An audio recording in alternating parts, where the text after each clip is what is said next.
കേരളം സജീവമായി ചർച്ച ചെയ്യുന്ന വിഷയത്തിലേക്കാണ് നമ്മൾ ഇന്ന് ആദ്യം പോകുന്നത്. കളമശ്ശേരി ലഹരി ഇടപാട് കേസിലെ പ്രധാനി കൊല്ലം സ്വദേശിയെ 3-ാം വർഷ വിദ്യാർത്ഥിയെന്ന് കണ്ടെത്തൽ. കഞ്ചാവ് എത്തിച്ചത് ഈ വിദ്യാർത്ഥിക്ക് വേണ്ടി എന്ന് പിടിയിലായ ആഷിക്കും ഷാലിക്കും മൊഴി നൽകിയിട്ടുണ്ട്. ഇതര സംസ്ഥാനക്കാരിൽ നിന്നാണ് കഞ്ചാവ് വാങ്ങിയത്. ഇവർ ഇതിനു മുൻപും ഹോസ്റ്റലിൽ കഞ്ചാവ് എത്തിച്ചിട്ടുണ്ട് എന്നാണ് പോലീസ് പറയുന്നത്. മുൻകൂറായി പണം നൽകുന്നവർക്ക് ഓഫറായാണ് കഞ്ചാവ് നൽകുന്നത് എന്നാണ് വിദ്യാർത്ഥികളുടെ മൊഴി. കളമശ്ശേരി പോളിടെക്നിക് കോളേജ് ഹോസ്റ്റലിനെ കഞ്ചാവ് വിപണന കേന്ദ്രമാക്കി മാറ്റിയ പ്രതികളെ തേടിയുള്ള അന്വേഷണത്തിലാണ് പോലീസ്. ഇതിനോടകം തന്നെ 3 പേരെ പിടികൂടിയിട്ടുണ്ട്. കൂടുതൽ പ്രതികൾ ഉണ്ടാകുമെന്നാണ് അന്വേഷണ സംഘത്തിൽ നിന്ന് ലഭിക്കുന്ന വിവരം. ആരെല്ലാമാണ് ഈ വൻ കഞ്ചാവ് വിൽപ്പനയ്ക്ക് പിന്നിൽ?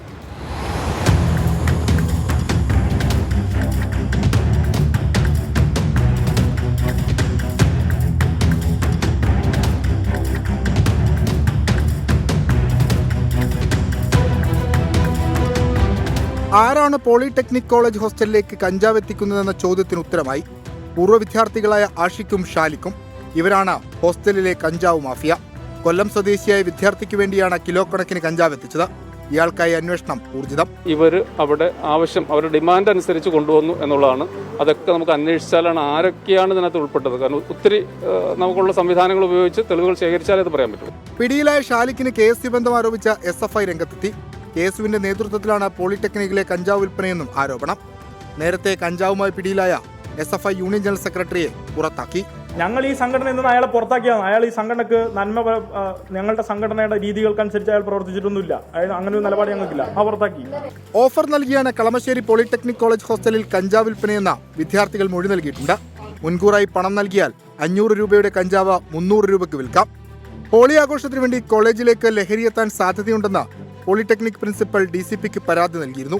ഇതുകൂടി പരിഗണിച്ചായിരുന്നു പോലീസിന്റെ പരിശോധന. ലഹരിക്ക് രാഷ്ട്രീയ മാനവും പരിരക്ഷയും നൽകേണ്ടതില്ല. ഉപയോഗിക്കുന്നവരും വിൽക്കുന്നവരും പിടിക്കപ്പെടണം. അതിൻ്റെ ഒരു തുടക്കമാകും ഈ പോളിടെക്നിക് കോളേജിലുണ്ടായ പരിശോധനയും ഈ അറസ്റ്റുകളും. കൊച്ചിയിൽ നിന്ന് വിഷ്ണു സുരേഷ്, 24.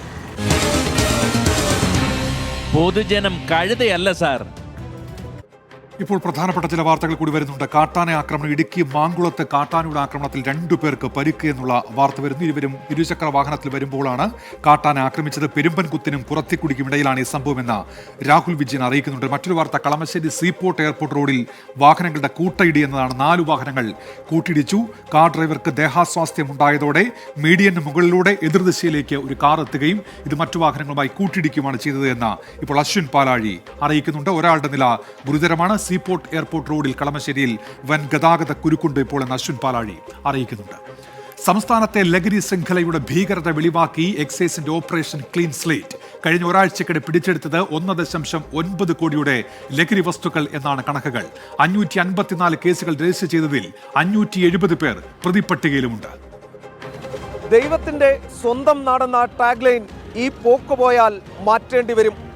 കേരളം ലഹരിയുടെ സ്വന്തം നാടായി മാറിക്കഴിഞ്ഞു. ഇക്കഴിഞ്ഞ ഒരാഴ്ച കൊണ്ട് മാത്രം എക്സൈസ് പിടികൂടിയ മാരക മയക്കുമരുന്നുകളുടെ കണക്ക് കേട്ടാൽ മലയാളി ഞെട്ടും.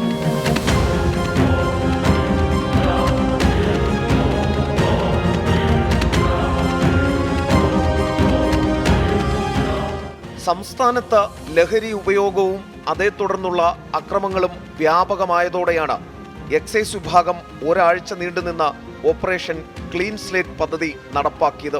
വിവിധ എക്സൈസ് യൂണിറ്റുകൾ നടത്തിയ പരിശോധനയിൽ കഴിഞ്ഞ ഒരാഴ്ചക്കിടെ പിടിച്ചെടുത്തത് 1,90,00,000 രൂപയുടെ ലഹരി വസ്തുക്കളാണ്. 554 കേസുകൾ രജിസ്റ്റർ ചെയ്തതിൽ 570 പേർ പ്രതിപട്ടികയിൽ ഉൾപ്പെട്ടു.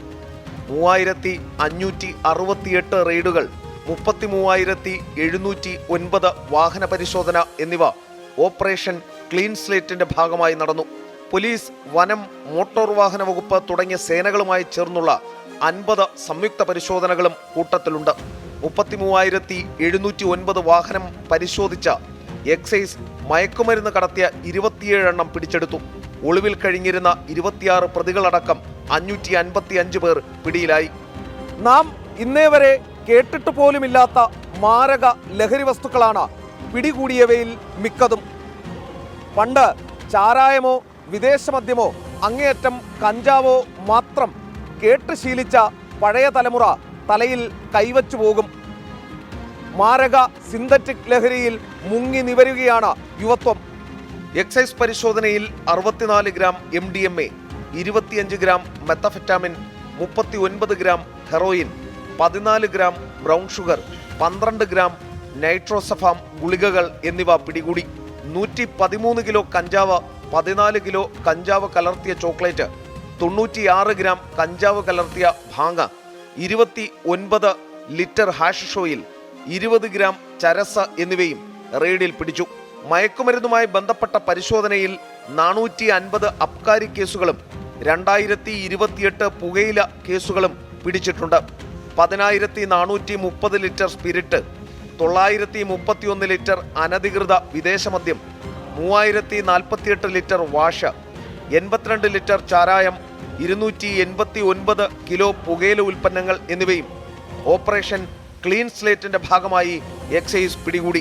ഒരു തലമുറയെ ഒന്നാകെ വിഷം കുത്തിവെച്ച് കൊല്ലുന്ന ഏതെങ്കിലും ഒരുത്തനെ കഴിവുള്ള കപ്പാസിറ്റിയുള്ള ഒരു ഉദ്യോഗസ്ഥൻ കസ്റ്റഡിയിലെടുത്താൽ ഉടൻ വരും മേലാവിൽ നിന്നുള്ള ഫോൺ കോൾ. മാമൻ, മച്ചാൻ, അനന്തരവൻ, മക്കൾ എന്ന് വേണ്ട ബന്ധം പലത് പറഞ്ഞ് ഊരിക്കൊണ്ട് പോവുകയും ചെയ്യും. ഇവർക്കൊക്കെ സൽബുദ്ധി തോന്നാൻ നമുക്ക് പ്രാർത്ഥിക്കുകയേ വഴിയുള്ളൂ. എസ് ശ്രീകാന്ത്, 24, തിരുവനന്തപുരം. പൊതുജനം കഴുതയല്ല സാർ. നേരത്തെ സൂചിപ്പിച്ച വാർത്തയുടെ വിശദാംശങ്ങളിലേക്കാണ്. ഇനി എറണാകുളം കളമശ്ശേരിയിൽ കാറുകൾ കൂട്ടിയിടിച്ച അപകടം. പരിക്കേറ്റ ഒരാളുടെ നില ഗുരുതരമാണ്. അമൽ സുരേന്ദ്രൻ ഇപ്പോൾ വിശദാംശങ്ങളുമായി ചേരുന്നുണ്ട്. അമൽ, ഇതെങ്ങനെയാണ് അപകടം ഉണ്ടായത്? ഉന്മേഷ്, ഇന്ന് വൈകുന്നേരമാണ് അപകടമുണ്ടാകുന്നത്. കളമശ്ശേരിയിലെ സീപോർട്ട് എയർപോർട്ട് റോഡിനോട് ചേർന്നാണ് ഈ അപകടമുണ്ടാകുന്നത്. അതായത് ഒരു കാർ നേരെ ഈ അപകടം നടന്നതിന് തൊട്ട് എതിർവശത്തുള്ള വഴിയിലൂടെ വരുന്നതിനിടയിൽ ആ വാഹനം ഓടിച്ചിരുന്ന ആൾക്ക് ദേഹാസ്വാസ്ഥ്യം ഉണ്ടാവുകയും അതേ തുടർന്ന് ഡിവൈഡറിൽ തട്ടി ഈ വാഹനം അപ്പർ സൈഡിലുള്ള തൊട്ടടുത്തുള്ള വഴിയിലേക്ക് റോങ് സൈഡിൽ കയറി വരികയും തുടർന്ന് ഇതിന്റെ ഓപ്പോസിറ്റായി വന്ന മറ്റ് 2 വാഹനങ്ങളിൽ കൂട്ടിയിടിക്കുകയുമായിരുന്നു ഉണ്ടായത്. ഏതായാലും ഈ ഒരു വാഹനം മറ്റൊരു വാഹനത്തിന്റെ മുകളിൽ കയറി നിൽക്കുന്ന സ്ഥിതിയിലായിരുന്നു ഉണ്ടായത്. ഈ 2 വാഹനങ്ങളും കൂട്ടിയിടിച്ചതിന്റെ അടിയിലായിട്ട് 2 വീലറുകാരനും പെട്ടുപോകുന്ന അവസ്ഥയുണ്ട്. നമുക്ക് ആ ബൈക്കിന്റെയൊക്കെ ദൃശ്യങ്ങൾ കാണുമ്പോൾ തന്നെ മനസ്സിലാക്കാം അതീവ ഭയാനകമായിട്ടുള്ള ഒരു അപകടം തന്നെയാണ് ഉണ്ടായത്. ഏതായാലും ആ 2 വീലർ യാത്രക്കാരന്റെ നില അല്പം ഗുരുതരമാണ് എന്നാണ് നമുക്ക് അറിയാൻ സാധിക്കുന്നത്. ഏതായാലും ഇപ്പോൾ ക്രെയിൻ വന്നുകൊണ്ട് വാഹനങ്ങൾ മാറ്റുകയാണ്. ഈ സീപോർട്ട് എയർപോർട്ട് റോഡിൽ ഈ അപകടം ഉണ്ടായതിനെ തുടർന്ന് വലിയൊരു ഗതാഗത കുരുക്ക് തന്നെയാണ് സംജാതമായിട്ടുള്ളത്. വളരെ ഭീകരമായിട്ടുള്ള ഒരു അപകടം തന്നെയാണ് ഉണ്ടായിട്ടുള്ളത് എന്ന് നിസ്സംശയം പറയാൻ സാധിക്കും. ഇവിടെ ദൃക്സാക്ഷികളായിട്ടുള്ള നിരവധിയായ ആളുകളുണ്ട്. അവരോട് തന്നെ ചോദിക്കാം. ചേട്ടാ, ഈ അപകടം കണ്ടിരുന്നോ? ഇത് കണ്ടാണ്. ആ ബൈക്കാരനിക്ക് ഒരു തലക്ക് ഇച്ചിരി പരിക്കുന്നല്ലാതെ വേറെ അയാൾ തെറിച്ച് വീണിട്ട് ആ തെറിച്ച് വീണ് ആ റോഡിൽ തട്ടി ഉണ്ടായ അപകടമാണ്. അല്ലാതെ അയാൾ വണ്ടിൻ്റെ അടിയിലൊന്നും പോയില്ല. വണ്ടിൻ്റെ അടിയിൽ പോയാൽ അയാൾ പടിയായനെ. പിന്നെ വേറെ ആർക്കും കാറുകാരന്റെ ഭാഗത്തുണ്ടായ വീഴ്ചയാണോ? ഈ വണ്ടി അവിടെ നിന്ന് തിരിഞ്ഞു വന്ന വഴിക്ക് പിന്നെ മീഡിയത്തിൽ തട്ടി ഇപ്പുറത്തെ റോഡിലേക്ക്, മീഡിയത്തിൽ തട്ടി റൈറ്റ് സൈഡിലേക്ക് വന്ന് ഈ വണ്ടിക്കിടി ഇടിക്കുകയായിരുന്നു ചെയ്യുന്നത്. ഓട്ടോയ്ക്ക് എന്തെങ്കിലും പറ്റിയോ? ഓട്ടോ ഇല്ലല്ലോ. ഓട്ടോ ഉണ്ട്. ചെറിയൊരു പ്രശ്നമുള്ളൂ. പക്ഷേ 3-4 വണ്ടിക്കാണ് പ്രശ്നമുള്ളത്. ഉന്മേഷ്, നിലവിൽ 4 വണ്ടികളാണ് ഈ അപകടത്തിൽപ്പെട്ടത്. ഇപ്പോൾ ഈ വാഹനത്തിന്റെ ഡ്രൈവർ നമ്മളോടൊപ്പം ഉണ്ട്. ചേട്ടാ, എന്തായിരുന്നു ഈ അപകടം? എങ്ങനെയാണ് സംഭവിച്ചത്? നമ്മൾ എയർപോർട്ടിലേക്ക് പോകുന്ന വഴിയായിരുന്നു. എയർപോർട്ടിലേക്ക് പോകുന്ന വഴിക്ക് എൻ്റെ വണ്ടിയുടെ മുമ്പിലായിരുന്നു ഈ വണ്ടി ഉണ്ടായിരുന്നത്. അപ്പോൾ ഈ വണ്ടിയിൽ പെട്ടെന്ന് ഇടിച്ച് ഈ വണ്ടി ഇടിയുടെ ആക്കാതിൽ അങ്ങോട്ട് തള്ളിപ്പോയി. അത് കഴിഞ്ഞിട്ട് ബൈക്കിലും ഇടിച്ച് എൻ്റെ വണ്ടിയുടെ മേളിലേക്ക് വന്ന് വണ്ടി റേസ് ചെയ്ത് ഇടിച്ചങ്ങ് കയറി നിൽക്കുകയാണ് ചെയ്തത്. മേളിലേക്ക് കയറി നിൽക്കുകയാണ് ചെയ്തത്. അപ്പോൾ ഈ എതിരെ വന്ന ആ വാഹനത്തിലുണ്ടായിരുന്ന ഡ്രൈവർക്ക് ഏതെങ്കിലും തരത്തിലുള്ള ദേഹാവസ്ഥയോ അങ്ങനെ ഇതിൽ? ഡ്രൈവർക്ക് ഇവിടെയുള്ള ആൾക്കാരെല്ലാവരും ചുറ്റും കൂടി അവരെ എടുക്കാൻ നേരത്ത് ആള് ബോധം കെട്ട് കിടക്കുമായിരുന്നു. അബോധാവസ്ഥയിലായിരുന്നു. അബോധാവസ്ഥയിൽ നിൽക്കുമായിരുന്നു. ഈ വാഹനം എതിരെ വന്ന റോങ് സൈഡിൽ കയറി വന്ന വാഹനത്തിലുണ്ടായിരുന്ന വാഹനത്തിന്റെ ഡ്രൈവർക്ക് ഉണ്ടായ ഒരു ദേഹാസ്വാസ്ഥ്യമാണ് ഇത്തരത്തിലുള്ള ഒരു വലിയ അപകടത്തിലേക്ക് നയിച്ചത് എന്നാണ് നമുക്ക് പറയാൻ സാധിക്കുന്നത്. ഏതായാലും ഇതുവരെയും ഒരാളുടെ നില മാത്രമേ അതീവ ഗുരുതരമായിട്ടുള്ളൂ. അദ്ദേഹത്തെ ഇപ്പോൾ കളമശ്ശേരി മെഡിക്കൽ കോളേജിലേക്ക് മാറ്റിയിട്ടുണ്ട്. മറ്റ് ആളുകളുടെ ആരോഗ്യ നിലയെക്കുറിച്ചുള്ള പ്രാഥമിക വിവരങ്ങളൊന്നും ലഭ്യമായിട്ടില്ല. ഏതായാലും ഈ കാർ ഓടിച്ച് എതിർവശത്ത് വന്ന കാർ ഓടിച്ചിരുന്ന ഡ്രൈവർക്കുണ്ടായ ദേഹാസ്വസ്ഥതയെ തുടർന്നാണ് ഇത്രയും വലിയൊരു അപകടം ഇവിടെ ഉണ്ടായത്. ഇപ്പോൾ നമുക്ക് കാണാം ഇവിടെ വലിയൊരു ഗതാഗത കുരുക്ക് തന്നെയാണ് സംജാതമായിട്ടുള്ളത്. കളമശ്ശേരി ടോഷിബ ജംഗ്ഷനോട് ചേർന്ന് തന്നെയാണ് ഇപ്പോൾ ഈ അപകടമുണ്ടായത്. നമുക്കറിയാം വൈകുന്നേരങ്ങളിലെല്ലാം ജോലിയും കഴിഞ്ഞ് മറ്റും ആയിട്ട് ആളുകൾ വീട്ടിലേക്ക് പോകാൻ വളരെ വേഗത്തിലും മറ്റും ഈ വഴി പോകുന്നതാണ്. വലിയ തിരക്കാണ് ഈ സമയങ്ങളിലെല്ലാം ഇവിടെ ഉണ്ടാവാറുള്ളത്. അപ്പോൾ ഈ ഓട്ടോറിക്ഷയ്ക്കും ഒരു ടൂ വീലറിനും അടക്കം ഈ ഒരു അപകടത്തിൽ കാര്യമായ കേടുപാടുകൾ സംഭവിച്ചിട്ടുണ്ട്. നമുക്ക് ആ ടൂ വീലറിന്റെ ഗതി കാണുമ്പോൾ തന്നെ ഈ അപകടത്തിന്റെ ഒരു വലിയ ചിത്രം മനസ്സിലാക്കാവുന്നതേ ഉള്ളൂ. ഏതായാലും ഇപ്പോൾ ആളുകളെല്ലാം ഇവിടെ കൂടി നിൽക്കുന്നുണ്ട്. അവരെല്ലാം ഈ ഒരു അപകടം ഉണ്ടായതിന്റെ നടുക്കത്തിൽ തന്നെയാണ് നിൽക്കുന്നത്. ആർക്കും ജീവന് അപായം സംഭവിച്ചിട്ടില്ല ഇതുവരെയും. അത് ആശ്വാസകരമായിട്ടൊരു കാര്യം തന്നെയാണ്. തീർച്ചയായും ഈ ഒരു ഗതാഗത കുരുക്കാണ് ഇപ്പോൾ ഇവിടെ നിൽക്കുന്ന ഏറ്റവും വലിയ പ്രശ്നം എന്ന് പറയുന്നത്. ഗതാഗത കുരുക്ക് മാറ്റാനാണ് പോലീസും നാട്ടുകാരും ശ്രമിച്ചുകൊണ്ടിരിക്കുന്നത്. ഇപ്പോൾ ഒരു ക്രെയിൻ വന്നിട്ടുണ്ട്. ക്രെയിൻ ഇപ്പോൾ ഈ വാഹനങ്ങൾ റോഡിന്റെ മധ്യഭാഗത്ത് നിന്ന് എടുത്ത് മാറ്റുകയാണ്.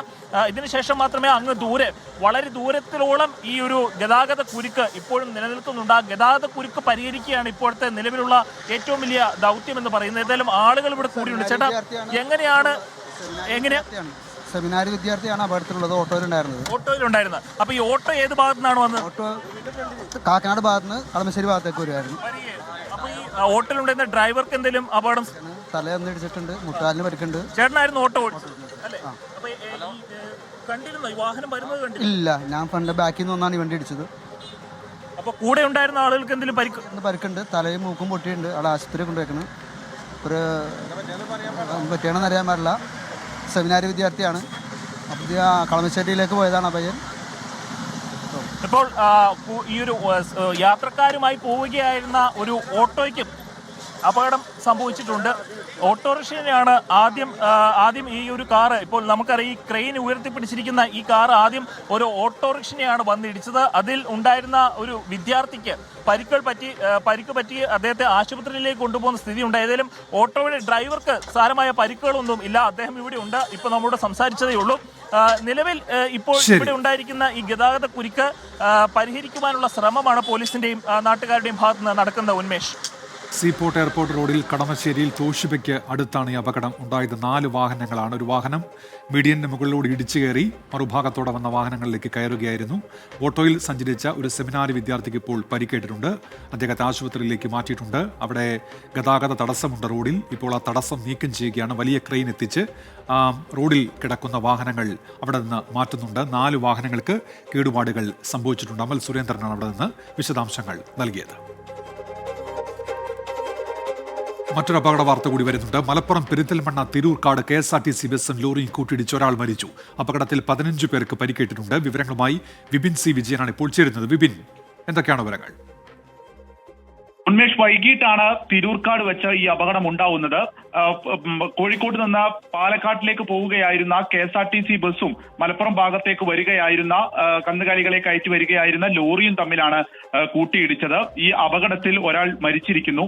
മണ്ണാർക്കാട് അരിയൂർ സ്വദേശിയായിട്ടുള്ള ശ്രീനന്ദ, 14 വയസ്സുള്ള ശ്രീനന്ദയാണ് മരിച്ചത്. വിദ്യാർത്ഥിനിയാണ്. ഒപ്പം തന്നെ 15ഓളം പേർക്ക് പരിക്കേറ്റിട്ടുണ്ട്. ഒരാളുടെ നില ഗുരുതരമാണ്. പക്ഷേ അതീവ ഗുരുതര സ്ഥിതിയിൽ നിന്ന് ഇപ്പോൾ മാറിയിട്ടുണ്ടെന്നാണ് അറിയുന്നത്.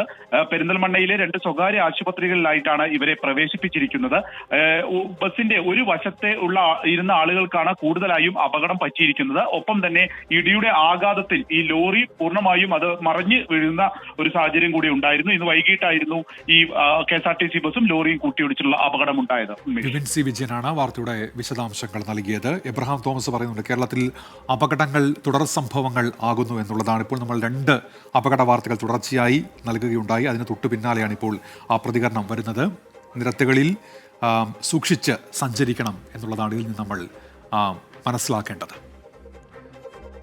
ഇടുക്കി വണ്ടിപ്പെരിയാർ ഗ്രാമ്പിൽ ഇറങ്ങിയ കടുവയെ മയക്കുവെടി വയ്ക്കാനുള്ള ഇന്നത്തെ ദൗത്യം അവസാനിപ്പിച്ചു. ദൗത്യം നാളെ പുനരാരംഭിക്കും. രാഹുൽ വിജയൻ വിശദാംശങ്ങളുമായി. രാഹുൽ, എന്തൊക്കെയാണ് വിവരങ്ങൾ?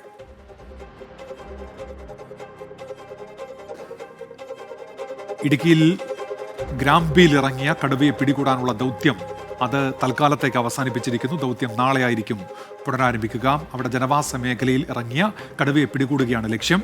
രാഹുൽ വിജയൻ വിവരങ്ങളുമായി ചേരുന്നുണ്ട്. രാഹുൽ, വിവരങ്ങൾ എന്തൊക്കെയാണ്? ലൈറ്റിന്റെ അഭാവം കൊണ്ടാണ് ഇന്നത്തെ ഈ ദൗത്യം വനംവകുപ്പ് നിർത്തിയിരിക്കുന്നത്. നാളെ രാവിലെ 8 മണിയോടുകൂടി ഈ ദൗത്യം വീണ്ടും പുനരാരംഭിക്കും എന്നുള്ളതാണ് മനസ്സിലാക്കാനും കഴിയുന്നത്. കടുവ രാവിലെ മുതൽ തന്നെ ഉള്ള സ്ഥലത്ത് ഇപ്പോഴുമുണ്ട്. ഇവിടെ നിന്ന് മാറാനുള്ളൊരു സാധ്യത വനംവകുപ്പ് കാണുന്നില്ല എന്നുള്ളതാണ് പറയുകയും ചെയ്യുന്നത്. മാത്രമല്ല, ഇന്ന് രാത്രിയിൽ പൂർണ്ണമായിട്ടുള്ള നിരീക്ഷണം ഉണ്ടാകും. വനംവകുപ്പിന്റെ പ്രത്യേക സംഘം, ഡോക്ടർ ഉൾപ്പെട്ട സംഘം ഇവിടെ ക്യാമ്പ് ചെയ്യുകയാണ്. മാത്രമല്ല, ഓരോ അരമണിക്കൂറിലും ഡ്രോൺ ഉൾപ്പെടെ ഉപയോഗിച്ചുകൊണ്ടുള്ള നിരീക്ഷണം ഉണ്ടാകുമെന്ന് കൃത്യമായി തന്നെ വനംവകുപ്പിന്റെ DFO, Kottayam DFO N Rajesh വ്യക്തമാക്കുകയും ചെയ്തിട്ടുണ്ട്. നിലവിൽ ഈ പ്രദേശത്തുള്ള ആളുകൾക്ക് ജാഗ്രതാ നിർദ്ദേശം കൊടുത്തിട്ടുണ്ട്. അതങ്ങനെ തന്നെ തുടരുകയാണ്. നാളെ രാവിലത്തോടു കൂടി തന്നെ ഈ കടുവയെ മയക്കുവെടി വെക്കാൻ കഴിയും എന്നുള്ളതാണ് കണക്കാക്കുന്നത്. അതിൽ വലിയ മാറ്റമുണ്ടാകാനുള്ള സാധ്യതയില്ല. ഇന്നിപ്പോൾ കൂടി വെക്കാനുള്ള എല്ലാ സജ്ജീകരണങ്ങളും ഒരുക്കിയതാണ്. മരുന്നുൾപ്പെടെ കൊണ്ടുവന്നതാണ്. കോക്ടെയിൽ ചെയ്യുന്നതിന് തൊട്ട് മുമ്പാണ് ഈ ഇന്നത്തെ ദൗത്യം വേണ്ട, അല്ലെങ്കിൽ നാളെ രാവിലത്തേക്ക് മാറ്റാം എന്നുള്ള തീരുമാനത്തിലേക്ക് എത്തിയത്. എന്തായാലും ഈ ലൈറ്റിന്റെ പ്രശ്നമാണ് ഇന്നത്തെ ദൗത്യം അവസാനിപ്പിക്കാൻ കാരണം. ആശങ്കപ്പെടേണ്ട സാഹചര്യം ഈ നാട്ടുകാർക്കില്ല എന്ന് കൃത്യമായിട്ടും വനംവകുപ്പ് പറയുകയും ചെയ്യുന്നുണ്ട്. കടുവ അവിടെ നിന്ന് കൂടുതൽ സഞ്ചരിക്കില്ല. കാലിന് കാര്യമായിട്ട് തന്നെ പരിക്കുണ്ട്. അതുകൊണ്ട് തന്നെ കൂടുതൽ നടക്കാൻ അതിന് കഴിയില്ല. പക്ഷേ അതിൻ്റെ ആരോഗ്യം അത്ര തീർത്ത് മോശമാണ്, അല്ലെങ്കിൽ അവശനാണ് എന്നിപ്പോൾ പറയാൻ കഴിയില്ല എന്ന് കൂടി വനംവകുപ്പ് DFO അല്പസമയം മുമ്പ് പറഞ്ഞു. കാരണം ദൗത്യ സംഘത്തിലെ ഒരാൾ ആ കടുവയുടെ അടുത്തേക്ക് ചെന്ന സമയത്ത് അത് സാധാരണ രീതിയിൽ എങ്ങനെയാണോ അങ്ങനെ സടകുടഞ്ഞ് എഴുന്നേറ്റു എന്നാണ് പറഞ്ഞിരിക്കുന്നത്. നടക്കാനുള്ളൊരു ബുദ്ധിമുട്ട് മാത്രമേ നിലവിലുള്ളൂ. അങ്ങനെയെങ്കിൽ ദൗത്യം മയക്കുവെടി വെച്ചാൽ എങ്ങനെയാകും എന്നുള്ളത്, അതായത് കൂടുതൽ ദൂരം സഞ്ചരിക്കാനുള്ള സാധ്യതയുണ്ട് എന്നുള്ള സംശയം കൂടുതൽ ബലപ്പെടുകയാണ്. അതുകൊണ്ട് ഈ മേഖലയിൽ കൂടുതൽ നിയന്ത്രണം ഒരുപക്ഷെ നാളെ ഈ നാട്ടുകാർക്ക് ഉണ്ടാകാനുള്ള സാധ്യത കൂടി കണക്കിലെടുത്തുകൊണ്ട് എല്ലാ തരത്തിലുള്ള ക്രമീകരണങ്ങളും വനംവകുപ്പ് ഒരുക്കിയിട്ടുണ്ട്. ഉന്മേഷ്, വിവരങ്ങൾ നൽകി നാട്ടുകാർക്ക് ആശങ്ക വേണ്ട എന്നാണ് വനംവകുപ്പ് ഇപ്പോൾ അറിയിച്ചിരിക്കുന്നത്. തിരുവനന്തപുരത്തേക്കാണ്. തിരുവനന്തപുരം മെഡിക്കൽ കോളേജിൽ വീഴ്ച. പരിശോധനയ്ക്കായി ലാബിലെത്തിച്ച ശരീരഭാഗങ്ങൾ ആക്രിക്കാരൻ മോഷ്ടിച്ചു.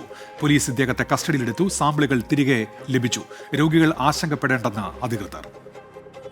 നമ്മുടെ ആരോഗ്യ കേരളത്തിൽ രോഗികളുടെ ആരോഗ്യകാര്യത്തിൽ സർക്കാർ മെഡിക്കൽ കോളേജ് ആശുപത്രി ജീവനക്കാരുടെ അശ്രദ്ധയിലേക്കും അനാസ്ഥയിലേക്കും വിരൽ ചൂണ്ടുന്ന സംഭവമാണ് ഇന്ന് തിരുവനന്തപുരം മെഡിക്കൽ കോളേജ് ആശുപത്രി ലാബിൽ അരങ്ങേറിയത്.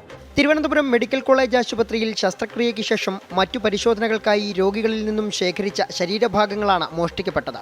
മെഡിക്കൽ കോളേജ് ആശുപത്രിയുടെ പതോളജി ലാബിലെത്തിച്ചപ്പോഴാണ് മോഷണം പോയത്. പതോളജി ലാബിലേക്കും മൈക്രോബയോളജി ലാബിലേക്കുമായി ആശുപത്രി ആംബുലൻസിൽ അറ്റൻഡർ എത്തിച്ച 17 സാമ്പിളുകൾ സ്റ്റെയർ കേസിന് സമീപം വെച്ച ശേഷം മടങ്ങുകയായിരുന്നു. പരിശോധനയ്ക്കായി ലാബ് ജീവനക്കാർ എത്തിയപ്പോൾ സാമ്പിളുകൾ കണ്ടില്ല. തുടർന്ന് നടത്തിയ പരിശോധനയിലാണ് ആക്രിക്കാരൻ സാമ്പിളുകൾ മോഷ്ടിച്ചതായി മനസ്സിലാക്കിയത്. ആശുപത്രി അധികൃതരുടെ പരാതിയിൽ മെഡിക്കൽ കോളേജ് പോലീസ് സ്ഥലത്തെത്തി അന്വേഷണം നടത്തി. ഇതര സംസ്ഥാനക്കാരനായ ആക്രിക്കാരനെ കസ്റ്റഡിയിലെടുത്തു. പരിശോധനയിൽ ഇയാളിൽ നിന്നും സാമ്പിൾ കണ്ടെടുത്തു. ആക്രിക്കാരനെ പോലീസ് വിശദമായി ചോദ്യം ചെയ്തു. അലക്ഷ്യമായി സൂക്ഷിച്ചിരുന്നതിനാൽ പാഴ്വസ്തുക്കളാണെന്ന് കരുതി എടുത്തതാണെന്നാണ് ഇയാൾ പോലീസിനോട് പറഞ്ഞത്. അതേസമയം സംഭവത്തിൽ ലാബിന് വീഴ്ച സംഭവിച്ചിട്ടില്ലെന്ന് പതോളജി വിഭാഗം മേധാവി ലൈല രാജി. അത് കാരണം നമ്മുടെ ഡിപ്പാർട്ട്മെൻറ്റിൽ എത്തിയിട്ടുള്ള സംഭവമല്ല, അതിന് മുമ്പുള്ള സംഭവമാണ്. അപ്പോൾ അതിനെക്കുറിച്ച് എനിക്ക് കൂടുതൽ പറയാൻ അറിയില്ല. കാരണം എന്നും കൊണ്ടുവരുന്ന ആൾ വന്ന് എന്നോട് റിപ്പോർട്ട് ചെയ്തു, അയാൾ ആ സ്റ്റെപ്പിൻ്റെ അവിടെ വെച്ചിരുന്നു സാമ്പിൾസ്, കാണുന്നില്ല എന്നാണ് പറഞ്ഞത്. അതിൻ്റെ ഇടയിൽ അടുത്ത ഡിപ്പാർട്ട്മെൻറ്റിൽ പോയിട്ട് വന്നു. കാരണം 2 ഡിപ്പാർട്ട്മെൻറ്റിലേക്കുള്ള സാമ്പിൾസാണ് ഒരുമിച്ച് കൊണ്ടുവന്നത്. അപ്പോൾ തിരിച്ചു വന്നൊരു 10 മിനിറ്റ് തിരിച്ചു വന്നപ്പോൾ അത് കണ്ടില്ല എന്ന് പറഞ്ഞു. അത് നമുക്കുള്ള സ്പെസിമെൻ ആയതുകൊണ്ട് മാത്രമേ ഞാൻ ഇൻവോൾവ് ആയുള്ളൂ. കാരണം നമ്മൾ റിസീവ് ചെയ്തിട്ടില്ല. റിസീവ് ചെയ്ത ആളെ we are responsible for that. Police കൃത്യമായി ഇടപെട്ട് ആക്രിക്കാരനിൽ നിന്നും സാമ്പിൾ തിരിച്ചെടുത്തതിനാൽ ഇത്തവണ രക്ഷപ്പെട്ടു. മറിച്ചായിരുന്നെങ്കിലോ? ഇനിയെങ്കിലും ഇത്തരം സംഭവങ്ങൾ ആവർത്തിക്കാതിരിക്കാൻ അധികൃതർ അതീവ ശ്രദ്ധ പുലർത്തണം. സുജിത് സുരേന്ദ്രൻ, 24 തിരുവനന്തപുരം. പൊതുജനം കഴുതയല്ല സാർ. ഈ സംഭവത്തിൽ ഇപ്പോൾ നടപടി വരുന്നുണ്ട്. ഹൗസ് കീപ്പിംഗ് വിഭാഗം ജീവനക്കാരൻ അജയ് കുമാറിനെയാണ് സസ്പെൻഡ് ചെയ്തിരിക്കുന്നത്. സുജിത് സുരേന്ദ്രൻ വിവരങ്ങളുമായി ഇപ്പോൾ ചേരുന്നുണ്ട് തിരുവനന്തപുരത്ത് നിന്ന്. സുജിത്ത്, എന്തൊക്കെയാണ് നടപടി സംബന്ധിച്ച വിശദാംശങ്ങൾ? ഉമേഷ്, പത്തോളജി വിഭാഗം മേധാവി പറഞ്ഞതുപോലെ അവരുടെ കൈകളിലേക്ക് അവരുടെ ഓഫീസിൽ ലാബിലേക്ക് ഈ സാമ്പിളുകൾ എത്തിക്കുന്ന ആളാണ് ഇപ്പോൾ നടപടി നേരിട്ടിരിക്കുന്ന ഹൗസ് കീപ്പിംഗ് വിഭാഗം ഗ്രേഡ് 1 ജീവനക്കാരൻ അജയ് കുമാർ. ഇദ്ദേഹവും ആംബുലൻസിൽ ഒരു ആംബുലൻസ് ഡ്രൈവർ ഇദ്ദേഹവുമായിട്ടാണ് കൃത്യമായി എല്ലാ ദിവസവും ഈ സാമ്പിളുകൾ എത്തിക്കാറുള്ളത്. ഈ പത്തോളജി വിഭാഗത്തിലേക്കും അതുപോലെ തന്നെ മൈക്രോബയോളജി ലാബിലേക്കുമുള്ള സാമ്പിളുകളാണ് എത്തിക്കുന്നത്. ഇന്ന് ഓപ്പറേഷൻ നടന്ന രോഗികളുടെ സാമ്പിളുകളാണ് എത്തിക്കുന്നത്. ആ സാമ്പിളുകൾ അടുത്ത ദിവസമാകും പരിശോധന നടത്തുക. ഈ സാമ്പിളുകളാണ് 4 തിയേറ്ററുകളിലായി നടന്ന സാമ്പിളുകൾ. 17 സാമ്പിളുകളാണ് എത്തിച്ചത്. ഈ സാമ്പിളുകൾ സാധാരണഗതിയിൽ അവിടെ ഓഫീസിനുള്ളിലേക്ക് ലാബിനുള്ളിലേക്ക് കൊണ്ടെത്തിക്കാറാണ് പതിവ്. എന്നാൽ ഇന്ന് ഇത് സ്റ്റെയർ കേസിലേക്ക് കൊണ്ടുവച്ചിട്ട് പോവുകയായിരുന്നു എന്നാണ് അറിയിക്കുന്നത്. ഇത് ഇക്കാര്യം റിപ്പോർട്ട് ചെയ്യുകയായിരുന്നു. ഇത് രാവിലെ 10 മണിക്ക് ശേഷമാണ് ഈ സംഭവം നടന്നത്. എന്നാൽ 3 മണിയോടുകൂടിയാണ് ഈ സാമ്പിളുകൾ തിരിച്ചെത്തിയത്. ഈ സാമ്പിളുകൾ ഈ ആക്രിക്കാരൻ അവിടേക്ക് എത്തി പാഴ്വസ്തുക്കളാണെന്ന് കരുതി എടുത്തുകൊണ്ട് പോയി എന്നാണ് ഇയാൾ പോലീസിനോട് പറഞ്ഞിട്ടുള്ളത്. ഇതര സംസ്ഥാനക്കാരനായ ആളാണ് ഈ ആക്രിക്കാരൻ. അയാളെ വിശദമായി ചോദ്യം ചെയ്ത ശേഷമാണ് പോലീസ് ഇവ കണ്ടെത്തിയത്. ഈ കണ്ടെത്തിയ ഇത്രയും സാമ്പിളുകൾ തിരിച്ച് ആശുപത്രിയിലേക്ക് എത്തിച്ചിരിക്കുകയാണ്. എന്നാൽ ഇതിന് കേടുപാടുകളൊന്നും തന്നെ സംഭവിച്ചിട്ടില്ല. പരിശോധനയിൽ ഫലങ്ങൾക്ക് മറ്റു വ്യത്യാസങ്ങളൊന്നും ഉണ്ടാകില്ല എന്നുള്ള കാര്യമാണ് പതോളജി വിഭാഗം മേധാവി അറിയിച്ചിട്ടുള്ളത്. അതുകൊണ്ട് തന്നെ ഈ സാമ്പിളുകൾ തിരിച്ചു കിട്ടിയത് വലിയ ആശ്വാസമാണ്. രോഗികൾ ആശങ്കപ്പെടേണ്ട ഒരു സാഹചര്യം ഇല്ല എന്നാണ് അറിയിച്ചിട്ടുള്ളത്. ഉമേഷ്. ശരി, സുജിത് സുരേന്ദ്രനാണ് വിവരങ്ങൾ നൽകിയത്. കാസർഗോഡ് ഗവൺമെന്റ് ജനറൽ ആശുപത്രിയിൽ വൈദ്യുതി മുടങ്ങുന്നതായി പരാതി. ആശുപത്രിയിൽ ഉണ്ടായിരുന്ന ജനറേറ്റർ കാലപ്പഴക്കം കൊണ്ട് പണിമുടക്കിയതാണ് ഇടയ്ക്കിടെ വൈദ്യുതി നിലയ്ക്കാൻ കാരണം.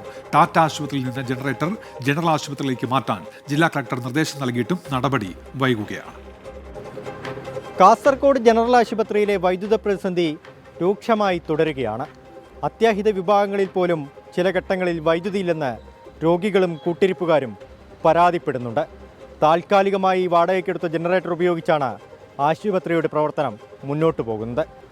കർണാടകയിലെ വൈദ്യുതി പ്രതിസന്ധി അതിർത്തി ജില്ലയായ കാസർഗോഡിനെ ബാധിച്ചിട്ട് നാള് കുറച്ചായി. അറ്റകുറ്റപ്പണിയുടെയും മറ്റും പേരിൽ ദിനംപ്രതി മണിക്കൂറുകളോളം വൈദ്യുതി മുടങ്ങുന്നുണ്ട്. ശസ്ത്രക്രിയയ്ക്ക് പുറമെ ജലവിതരണം, ശുചീകരണ പ്രവൃത്തികൾ ഉൾപ്പെടെ ഇതുമൂലം തടസ്സപ്പെടും. 200-ലേറെ രോഗികൾ IP വിഭാഗത്തിൽ മാത്രമായി ചികിത്സയിലുണ്ട്. OP വിഭാഗത്തിൽ ദിവസേന 1000-ലധികം ആളുകൾ ചികിത്സ തേടിയെത്തും. തിരക്കുള്ള ആശുപത്രിയിൽ അടിയന്തര ഘട്ടങ്ങളിലാണ് പലപ്പോഴും വൈദ്യുതി മുടക്കം. കോവിഡ് കാലത്ത് രൂപീകരിച്ച് പ്രവർത്തനം നിലച്ച ടാറ്റ ആശുപത്രിയിലെ ജനറേറ്റർ ജനറൽ ആശുപത്രിയിലേക്ക് മാറ്റാൻ ജില്ലാ കളക്ടറുടെ അനുമതി ലഭിച്ചിട്ടും തുടർ നടപടി ഉണ്ടായില്ല. 11 കിലോമീറ്റർ മാത്രം ദൂരമുള്ള ആശുപത്രിയിൽ നിന്ന് ജനറേറ്റർ എത്തിക്കുന്നതിൽ വീഴ്ച സംഭവിക്കുന്നതോടെ ടാറ്റ ആശുപത്രിയിലെ 400 kVA ജനറേറ്റർ ഉപയോഗിക്കാതെ തകരാറിലാകുമെന്ന ആശങ്കയുമുണ്ട്. ടാറ്റ ആശുപത്രിയിൽ നിന്ന് ജനറേറ്റർ എത്തിക്കുന്നതിനും സ്ഥാപിക്കുന്നതിനുമായി 10 ലക്ഷം രൂപ വകയിരുത്തിയെന്ന് കാസർഗോഡ് മുനിസിപ്പൽ ചെയർമാൻ അബ്ബാസ് ബീഗം. ഏകദേശം 10 ലക്ഷം രൂപയാണ് അതിന് വേണ്ടിയിട്ടുള്ള വെച്ചത്. അപ്പോൾ അതിൻ്റെ എസ്റ്റിമേറ്റ് ഏകദേശം എനിക്ക് തോന്നുന്നു ഒരു 9,18,000 രൂപയാണെന്ന് തോന്നുന്നു. അതിൻ്റെ എസ്റ്റിമേറ്റ് തന്നിട്ടുണ്ട്. പക്ഷേ അതിൻ്റെ TS നടപടികൾ നടത്തേണ്ടത് PWD ഇലക്ട്രിക്കൽ വിങ് ആണ്. അപ്പോൾ അത് TS കിട്ടിയ ഉടനെ ടെൻഡർ നടപടിയായിട്ട് മുമ്പോട്ട് പോകും. അതിൻ്റെ പ്രൊജക്റ്റ് വെച്ചതാണ്. അതിൻ്റെ ഫണ്ടും നിലവിൽ ഉണ്ട്. തീർച്ചയായിട്ടും ഈ മാസം തന്നെ അതിൻ്റെ ടെൻഡർ നടപടികൾ ഉണ്ടാക്കാൻ വേണ്ടിയിട്ട് ബന്ധപ്പെട്ട ഉദ്യോഗസ്ഥന്മാരോട് ആവശ്യപ്പെട്ടിട്ടുണ്ട്. ജനറൽ ആശുപത്രിയിലെ പ്രവർത്തനം കാര്യക്ഷമമല്ലാത്തതിന് കാരണം മുനിസിപ്പാലിറ്റിയും ആശുപത്രി വികസന സമിതിയും തമ്മിലുള്ള ഏകോപനമില്ലായ്മയാണെന്ന ആരോപണവും ശക്തമാണ്. 2 വർഷം മുൻപ് കേടായ ലിഫ്റ്റ് വീണ്ടും പ്രവർത്തനക്ഷമമാക്കാൻ മാസങ്ങളെടുത്തതും 4 വർഷം മുൻപ് ആശുപത്രിയിൽ സൗജന്യമായി ലഭിച്ച ഓക്സിജൻ പ്ലാന്റ് ഇപ്പോഴും പ്രവർത്തന സജ്ജമല്ലാത്തതും ഇതിൻ്റെ ഉദാഹരണമാണെന്നും പ്രതിപക്ഷ സംഘടനകൾ ചൂണ്ടിക്കാട്ടുന്നു. ദിവസവും 4000 രൂപ വാടക നൽകിയാണ് ജനറൽ ആശുപത്രിയിലെ ഈ ജനറേറ്റർ പ്രവർത്തിപ്പിക്കുന്നത്. താൽക്കാലികമായി ജനറേറ്റർ വാടകയ്ക്കെടുത്തെങ്കിലും ആശുപത്രിയിലെ വൈദ്യുതി പ്രതിസന്ധിക്ക് ശമനമുണ്ടായിട്ടില്ല. ഇതിനൊരു പരിഹാരം കാണണമെങ്കിൽ KSEB കനിയണം. രജീഷ് കരിവള്ളൂരിനൊപ്പം അരുൺ പാറക്കൽ, 24 കാസർഗോഡ്. പൊതുജനം കഴുതയല്ല സാർ. ഏറെ തിരക്കുള്ള ആശുപത്രിയിൽ അടിയന്തര ഘട്ടങ്ങളിൽ വൈദ്യുതി മുടങ്ങുന്നത് വലിയ പ്രതിസന്ധിയാണ് സൃഷ്ടിക്കുന്നത്. നിരവധി രോഗികൾ ഇതുമൂലം ദുരിതത്തിലാകുന്നുണ്ട്. പ്രതികരണങ്ങളിലേക്ക്.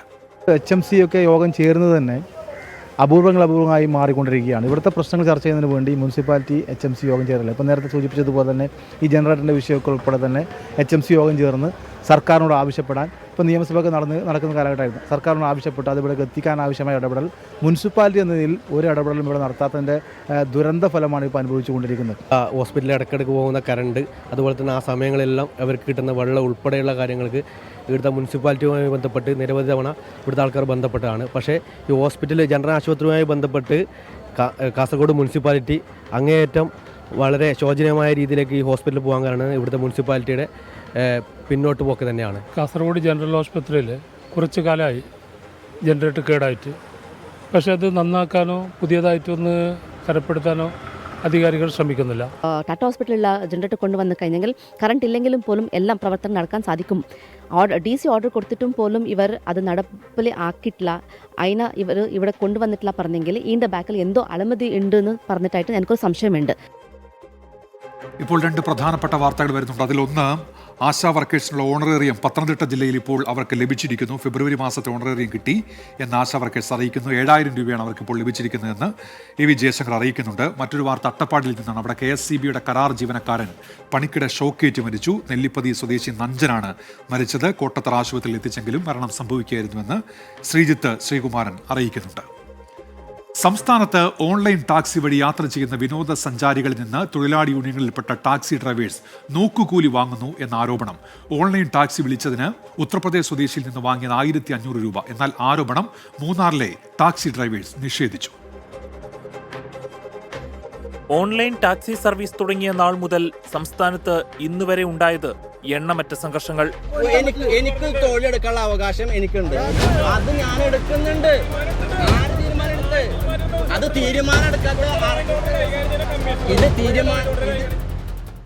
കേരളത്തിന്റെ വിനോദസഞ്ചാര മേഖലയിലേക്ക് എത്തുന്ന സഞ്ചാരികളെ ഓൺലൈൻ ടാക്സികളിൽ കയറാൻ അനുവദിക്കാതെ നോക്കുകൂലി ചോദിച്ച് ചൂഷണം ചെയ്യുകയാണ് ട്രേഡ് യൂണിയനുകളുടെ തണലിൽ കഴിയുന്ന ഒരു കൂട്ടം ടാക്സി ഡ്രൈവർമാർ.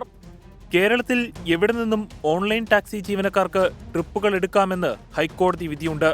എന്നിട്ടും ഓൺലൈൻ ടാക്സിക്കാരും സാധാരണക്കാരും തമ്മിൽ തർക്കങ്ങൾ രൂക്ഷമാണ്. മൂന്നാർ, ആലപ്പുഴ അടക്കമുള്ള വിനോദസഞ്ചാര കേന്ദ്രങ്ങളിലാണ് എപ്പോഴും പ്രശ്നങ്ങൾ. കഴിഞ്ഞ ദിവസമാണ് അയോധ്യയിൽ നിന്ന് അശ്വിനി കുമാറും ഭാര്യയും മൂന്നാറിലെത്തിയത്. നോക്കുകൂലി തന്നാൽ മാത്രമേ ഓൺലൈൻ ടാക്സിയിൽ യാത്ര ചെയ്യാൻ അനുവദിക്കൂ എന്ന് ഭീഷണിപ്പെടുത്തി ഒരു ട്രേഡ് യൂണിയൻ ടാക്സി ഡ്രൈവർ വാങ്ങിയെടുത്തത് 1,500 രൂപ. He asked me, give me 2,000 rupees. I was just trying to give him some 500 rupees so that he can just give my luggage to put my Ola driver. So he said no, without 2,000 no. So I said okay, let's close it on 1,500 rupees. So he took me 1,500 rupees. I have given 1,500 rupees cash. എന്നാൽ ആരോപണം അടിസ്ഥാനരഹിതമെന്ന് മൂന്നാറിലെ taxi drivers പറയുന്നു. Munnar taxi സ്റ്റാൻഡിൽ നിന്ന് ജോഷി എന്ന് പറഞ്ഞൊരു പയ്യൻ guest വാഹനത്തിലേക്ക് ഗസ്റ്റും സെക്യൂരിറ്റിയും കൂടി ചേർന്ന് വാഹനത്തിലേക്ക് ലഗേജ് എല്ലാം കയറ്റി വെച്ചതിന് ശേഷം അപ്പോഴാണ് അവിടെ യൂബർ അവിടെ എത്തുന്നത്. അപ്പോൾ ഗസ്റ്റിൻ്റെ അടുത്ത് നമ്മുടെ ടാക്സി ഡ്രൈവർ പറഞ്ഞു, നിങ്ങൾ ബുക്ക് ചെയ്തിട്ടുണ്ടെങ്കിൽ അതിൽ പോയിക്കോളൂ, കുഴപ്പമില്ല, ഞാൻ മൂന്നാറിൽ നിന്നും 10-15 കിലോമീറ്ററാണ് ഈ ഇരിക്കുന്ന റിസോർട്ട്. അപ്പോൾ അവിടെ വരെ വരുന്നതിൻ്റെ എനിക്ക് 1,500 രൂപ വണ്ടിക്കൂലി തന്നാൽ മതി എന്ന് പറഞ്ഞു. അതിനാണ് ഗസ്റ്റ് ഇവിടെ വന്നിട്ട് എനിക്ക് നോക്കുകൂലി മേടിച്ചത്. ഓൺലൈൻ ടാക്സി ഡ്രൈവേഴ്സും പ്രാദേശിക ടാക്സി ഡ്രൈവേഴ്സും തമ്മിലുള്ള തർക്കങ്ങൾ, വാക്കേറ്റങ്ങൾ, തമ്മിൽ തല്ലുകൾ പല ഒരു പോലീസ് സ്റ്റേഷനുകളിലേറി. അപ്പോഴും പോലീസ് ഒപ്പം നിന്നത് രാഷ്ട്രീയ പാർട്ടികളുടെ പിന്തുണയുള്ള ട്രേഡ് യൂണിയനിൽ അംഗത്വമുള്ള പ്രാദേശിക ടാക്സി ഡ്രൈവേഴ്സിനൊപ്പം. യൂബർ, ഒല, റാപ്പിഡോ, യാത്രി, കേരള സവാരി തുടങ്ങി പ്രധാനപ്പെട്ട 5 ഓൺലൈൻ ടാക്സി സർവീസുകളാണ് സംസ്ഥാനത്തുള്ളത്. രാഷ്ട്രീയ ഭേദമില്ലാതെ രൂപീകരിച്ച ഓൺലൈൻ ടാക്സി ഡ്രൈവേഴ്സിന്റെ OTDU എന്ന സംഘടനയാണ് വിഷയത്തിൽ പ്രതിഷേധവുമായി വന്നിട്ടുള്ളത്. ഒരു കാരണവശാലും ഓൺലൈൻ ടാക്സി ഡ്രൈവർമാരും സാധാരണ ടാക്സി ഡ്രൈവർമാരും റോഡിൽ കിടന്ന് തല്ലുപിടിക്കുന്ന ഒരു സംവിധാനത്തിലേക്ക് പോകാൻ പാടില്ല. ഇതിനകത്ത് കസ്റ്റമറിനും ഡ്രൈവർമാർക്കും പീസ്ഫുള്ളായിട്ട് മുന്നോട്ട് പോകാനുള്ള ഒരു സംവിധാനം ഗവൺമെന്റിന്റെ സൈഡിൽ നിന്ന് നമുക്ക് വേണമെന്നാണ് നമ്മൾ ആവശ്യപ്പെടുന്നത്. ബഹുരാഷ്ട്ര ഓൺലൈൻ ടാക്സി സർവീസുകൾ പ്രാദേശിക ടാക്സി തൊഴിലാളികളെ തകർക്കാൻ ശ്രമിക്കുകയാണെന്ന് കേരളീയം ടാക്സി ഡ്രൈവേഴ്സ് ഓർഗനൈസേഷൻ കുറ്റപ്പെടുത്തി. നോക്കുകൂലി പോലുള്ള സംഭവങ്ങൾ അപലപിക്കുന്നുവെന്ന് സംസ്ഥാന അധ്യക്ഷൻ മനോജ്. നിയമവിരുദ്ധമായ കാര്യങ്ങൾ ചെയ്യുന്നവരാരാണേലും, ഈ നോക്കുകൂലിയോ അല്ലെങ്കിൽ അധികമായി പൈസ വാങ്ങുന്നവരാരാണേലും നിയമത്തിന് മുന്നിൽ എത്തിക്കണം. പക്ഷേ ഇതിൻ്റെ അകത്ത് ഈ പരമ്പരാഗത തൊഴിലാളികളെയും യൂബർ അല്ലെങ്കിൽ ഇതുപോലുള്ള ഓൺലൈൻ സംവിധാനങ്ങളിലെ ടാക്സി ഡ്രൈവർമാരും തമ്മിൽ ഈ പ്രശ്നമുണ്ടാകുന്ന കാര്യം പരിഹരിക്കണം. ഈ സർക്കാരിനെ പറ്റുള്ളൂ. ടാക്സി ചാർജിന്റെ കാര്യത്തിൽ ഏകീകൃതമായ സ്വഭാവം കൊണ്ടുവരാൻ സർക്കാർ ഇടപെടണമെന്നാണ് ഇവർക്ക് പറയാനുള്ളത്. വിനോദസഞ്ചാരികളിൽ നിന്ന് തോന്നിയതുപോലെ കൂലി ഈടാക്കുന്നതിന് അറുതിയുണ്ടാവണം. തിണ്ണമെടുക്ക് കാണിക്കുവാനും താൻ പോരിമ കാണിക്കുവാനും നമ്മുടെ വിനോദസഞ്ചാര മേഖലയിലെ ഒരു കൂട്ടം ഡ്രൈവർമാർ നടത്തുന്ന വ്യഗ്രതയുണ്ടല്ലോ, അത് തകർത്ത് കളയുന്നത് ഒരു ജനതയുടെ ഒന്നാകെ ടൂറിസം സ്വപ്നങ്ങളെ കൂടിയാണ്. ക്യാമറമാൻ വിഷ്ണു കച്ചേരിക്കും സാരഥി പ്രണവിനുമൊപ്പം അമൽ സുരേന്ദ്രൻ, 24 കൊച്ചി. പൊതുജനം കഴുതയല്ല സാർ. വിവിധ വിഷയങ്ങളിൽ പ്രേക്ഷകർ പ്രതികരണങ്ങൾ അറിയിക്കുന്നുണ്ട്. കേരളത്തിലെ കെട്ടിട നിർമ്മാണ തൊഴിലാളികളുടെ ക്ഷേമ പെൻഷൻ മുടങ്ങിയിട്ട് ഒരുപാട് നാളായി എന്നാണ് നിസാം കൊല്ലം പറയുന്നത്. അക്കാര്യത്തിൽ ഇടപെടൽ ഉണ്ടാകണം എന്ന് അദ്ദേഹം പറയുന്നുണ്ട്. ഭിന്നശേഷിക്കാരുമായി ബന്ധപ്പെട്ട് അവർക്കുള്ള ആനുകൂല്യങ്ങളും മുടങ്ങിക്കിടക്കുന്നതായിട്ടും നിസാം തന്നെ അറിയിക്കുന്നുണ്ട്. മറ്റ് പ്രതികരണങ്ങൾ കൂടി നമ്മൾ നൽകിയ വാർത്തകളുമായി ബന്ധപ്പെട്ട് പ്രേക്ഷകരുടെ ഭാഗത്തുനിന്ന് ഉണ്ടാകുന്നുണ്ട്. ഇപ്പോൾ ഈ ഓൺലൈൻ ടാക്സി വാർത്തയിൽ ഇത് ശരിക്കും ഗുണ്ടായിസം തന്നെയല്ലേ എന്നുള്ള ചോദ്യം രവികുമാർ PB ഉയർത്തുന്നുണ്ട്. ആ വാർത്തയുമായി ബന്ധപ്പെട്ട് കുരങ്ങ് ശല്യത്തിൽ പൊറുതിമുട്ടുകയാണ് കോഴിക്കോട് വിലങ്ങാട്ട് തെങ്ങ് കർഷകൻ.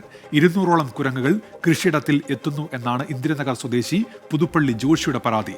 അധികൃതർ ഇടപെടാതെ വന്നതോടെ 18 തെങ്ങുകളുടെ മുകൾ ഭാഗം വെട്ടിക്കളഞ്ഞേണ്ടി വന്നു ഈ കർഷകൻ. തെങ്ങ് ചതിക്കില്ലെന്നാണ് പൊതുവെ പറയാറ്. പക്ഷെ വിലങ്ങാട്ടുകാർ പറയും തങ്ങളെ തെങ്ങ് ചതിച്ചില്ലെങ്കിലും തെങ്ങിന്റെ മുകളിലിരുന്ന കുരങ്ങന്മാർ ചതിച്ചുവെന്ന്. അതിന് കാരണവുമുണ്ട്. വിലങ്ങാട് ഇന്ദിരനഗർ സ്വദേശിയായ ജോഷി ഓർമ്മ വെച്ച കാലം മുതൽ മണ്ണിൽ പണിയെടുത്തു തുടങ്ങിയതാണ്.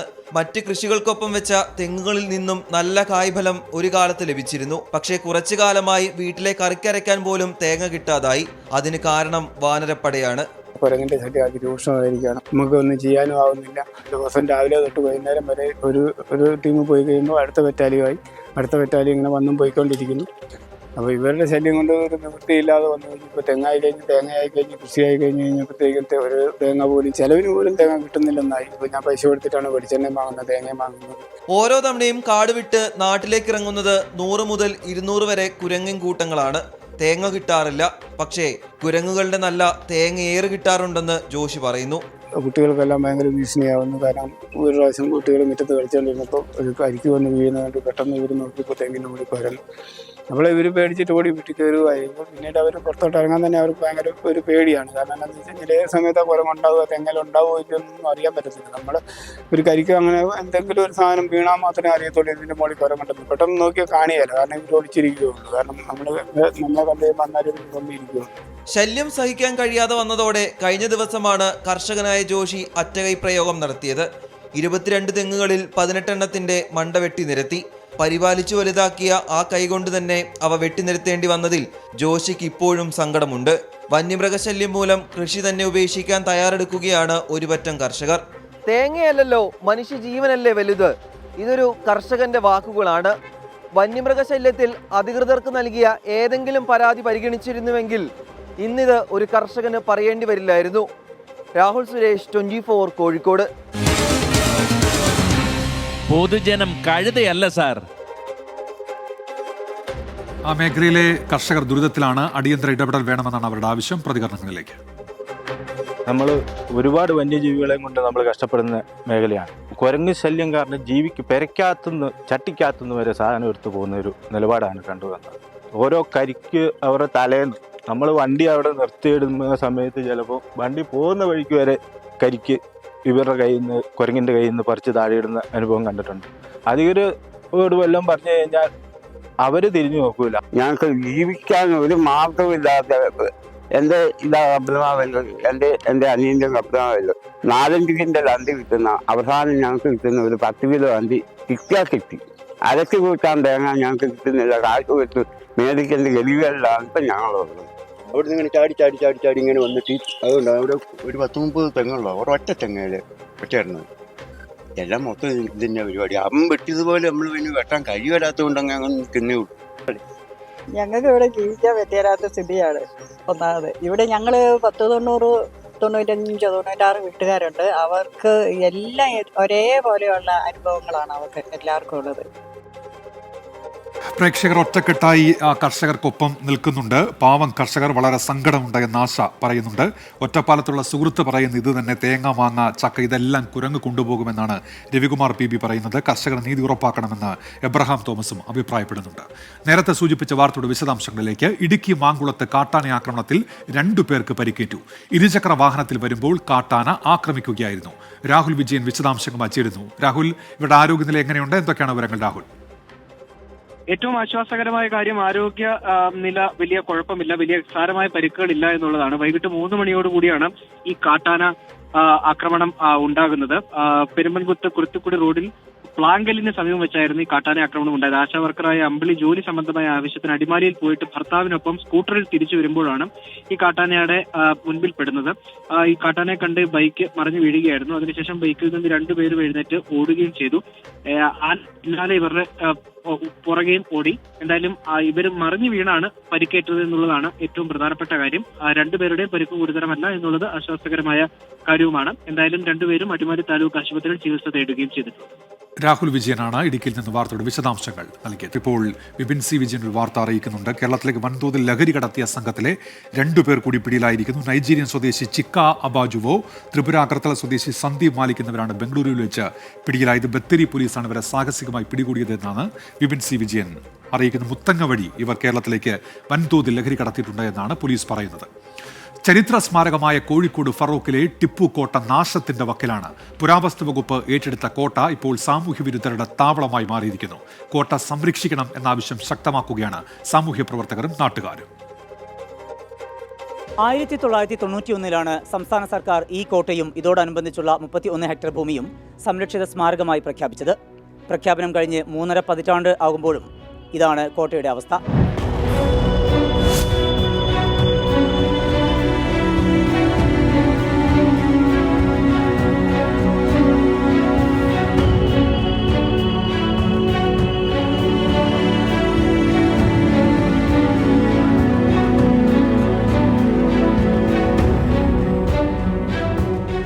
നൂറ്റാണ്ടുകളുടെ ചരിത്രമുള്ള മനോഹരമായ കോട്ടയായിരുന്നു ഇത്. 1785 ടിപ്പു സുൽത്താൻ നിർമ്മിച്ച കോട്ട ഇപ്പോൾ കാടുപിടിച്ചും ചിതലരിച്ചും നശിച്ചുകൊണ്ടിരിക്കുകയാണ്. വിവിധ ഘട്ടങ്ങളിലായി ആർക്കിയോളജിക്കൽ സർവേ ഓഫ് ഇന്ത്യയുടെ നേതൃത്വത്തിൽ നടന്ന ഉദ്ഖനനത്തിൽ വിലമതിക്കാനാവാത്ത ചരിത്രശേഷിപ്പുകൾ കണ്ടെടുത്തിരുന്നു. ടിപ്പുവിന്റെ യുദ്ധകാലത്തിന്റെ അവശിഷ്ടങ്ങളായ ഇഷ്ടികപ്പടവുകൾ, നാണയഖനികൾ, കോട്ടമതിലുകൾ, കിടങ്ങുകൾ, കുതിരപ്പാതകൾ, വിളക്കുമാടങ്ങൾ തുടങ്ങിയവ കോട്ടയുടെ അവശിഷ്ടങ്ങളിൽ ഉൾപ്പെടുന്നു. കോട്ടയോട് ചേർന്ന് കിടക്കുന്ന വലിയൊരു ഗുഹയാണിത്. നൂറ്റാണ്ടുകൾ പഴക്കമുള്ള ഈ ഗുഹയും സംരക്ഷിക്കപ്പെടുന്നില്ല.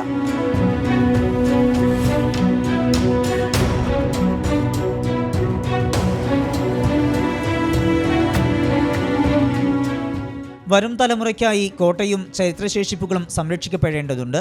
സർക്കാരിൻ്റെ ബന്ധപ്പെട്ട വകുപ്പുകളുടെ അനാസ്ഥ കൊണ്ടും അലംഭാവം കൊണ്ടും ഇത് ഒരു വിധത്തിലുള്ള സംരക്ഷണ പ്രവർത്തനങ്ങളും ഇന്നുവരെ നടക്കാത്ത അവസ്ഥയിലാണ് ഇപ്പോൾ ഉള്ളത്. പൂർണ്ണമായ അർത്ഥത്തിലുള്ള ഒരു ഉദ്ഖനനം പൂർത്തിയായിട്ടില്ല. അപ്പോൾ അത് ഓരോ ദിവസം വൈകുന്നതോറും ഇത് നഷ്ടപ്പെട്ട് നശിച്ചുകൊണ്ടിരിക്കുകയാണ്. അപ്പോൾ അത് എത്രയും പെട്ടെന്ന് തന്നെ അതിൻ്റെ ഒരു പുനരുദ്ധാരണ പ്രവർത്തനങ്ങളും ഉദ്ഖനന പ്രവർത്തനങ്ങളും പൂർത്തിയാക്കി ഈ ഒരു വലിയ ചരിത്ര വസ്തുത നമ്മുടെ പുതിയ തലമുറക്ക് ലഭ്യമാകുന്ന തരത്തിലേക്കുള്ള ഒരു പ്രവർത്തനങ്ങളാണ് നാട്ടുകാർ എന്നുള്ള നിലക്ക് ഞങ്ങളുടെ ആവശ്യം. ഇപ്പോൾ ഈ സ്കൂളിൽ നിന്ന് തന്നെ കുട്ടികൾ ഇഷ്ടം പോലെ ഇപ്പം ഇന്നലെയൊക്കെ വന്നിട്ടുണ്ട്. ചെറിയ ചെറിയ കുട്ടികളാണ് വരുന്നത്. അത് പുതിയ തലമുറക്ക് ഈ ചരിത്ര നിർമ്മിതികൾ, പൈതൃകങ്ങളൊക്കെ കാണാൻ പല അപൂർവമായിട്ടുള്ള അവസരങ്ങളൊക്കെ പലതും നശിപ്പിക്കപ്പെട്ടുകൊണ്ടിരിക്കുക. ടൂറിസത്തിന് അനന്ത സാധ്യതയുള്ള ഇവിടം സംരക്ഷിക്കണമെന്നാവശ്യപ്പെട്ട് വിവിധ വകുപ്പുകൾക്കും ഫറോക്ക് മുനിസിപ്പാലിറ്റിക്കും പലതവണ നാട്ടുകാർ നിവേദനം നൽകിയിട്ടും നടപടിയുണ്ടായിട്ടില്ല. ഓരോ ദിവസം കഴിയുന്തോറും ഈ കോട്ടയുടെ നാശത്തിന്റെ തോത് വർദ്ധിക്കുകയാണ്. പുരാവസ്തു വകുപ്പിന്റെ അടിയന്തര ഇടപെടൽ അനിവാര്യം. കോഴിക്കോട് നിന്ന് ഷിജു ചവറയ്ക്കൊപ്പം സമീർ സി മുഹമ്മദ്, 24. പൊതുജനം കഴുതയല്ല സാർ. വലിയ ടൂറിസം സാധ്യതയുള്ള ചരിത്ര സ്മാരകമാണ് ഇപ്പോൾ സാമൂഹ്യ വിരുദ്ധരുടെ കേന്ദ്രമായി മാറിയിരിക്കുന്നത്. നടപടിയെടുക്കണമെന്നാവശ്യപ്പെട്ട് പലതവണ പ്രദേശവാസികൾ അധികൃതരെ സമീപിച്ചെങ്കിലും അനക്കമുണ്ടായിട്ടില്ല. പ്രതികരണങ്ങളിലേക്ക്. ഇത് ഫറോക്കിലെ സാമൂഹ്യ സാംസ്കാരിക സംഘടനകൾ നിരന്തരം വർഷങ്ങളായിട്ട് ആവശ്യപ്പെട്ടിരിക്കുന്ന ഒരു പ്രധാനപ്പെട്ട വിഷയമാണ്. കാരണം ഫറോക്കിൻ്റെ ചിലപ്പോൾ ലോക ചരിത്രത്തിൻ്റെ ഭൂപടത്തിൽ തന്നെ രേഖപ്പെടുത്തിയ ഈ സാധനം ഫറോക്കിന് വലിയൊരു നേട്ടമാക്കി എടുക്കാൻ പറ്റുന്ന ഒരു സാധനമാണ്. ഇത് സംരക്ഷിക്കപ്പെടണമെന്ന് ഇത്രത്തോളം ആവശ്യപ്പെടുന്ന മറ്റൊരു കാര്യം കൂടി ഉണ്ട്. ഇതിപ്പോൾ കിടക്കുന്ന അവസ്ഥയിൽ കിടന്നു കഴിഞ്ഞാൽ ഇത് ഇവിടുത്തെ ലഹരി മാഫിയകളും മറ്റ് അനാശാസ കേന്ദ്രങ്ങളുമായി മാറുന്ന ഒരു അവസ്ഥയും കൂടിയുണ്ട്. പക്ഷേ നമ്മളതിന് വേണ്ടിയിട്ട് ഇവിടെ നിരന്തരം മുറവിളി കൂടിക്കൊണ്ടിരിക്കുകയാണ്. നമ്മളെ ഈ ഫറോക്കിൻ്റെ ടൂറിസം മേഖലകളിലേക്ക് ഒരു അത്യുജ്വലമായ ഒരു വളർച്ച കൂടി ഉണ്ടാവും ഇതൊന്ന് വികസിപ്പിച്ചെടുത്താൽ. ഈ ടിപ്പു കോട്ട ഈ അവസ്ഥ തന്നെ കണ്ടു കഴിഞ്ഞാൽ നമുക്കറിയാൻ പറ്റും ഇവിടെ ഈ അനാസ്ഥ അത്രമാത്രം ഉണ്ട്.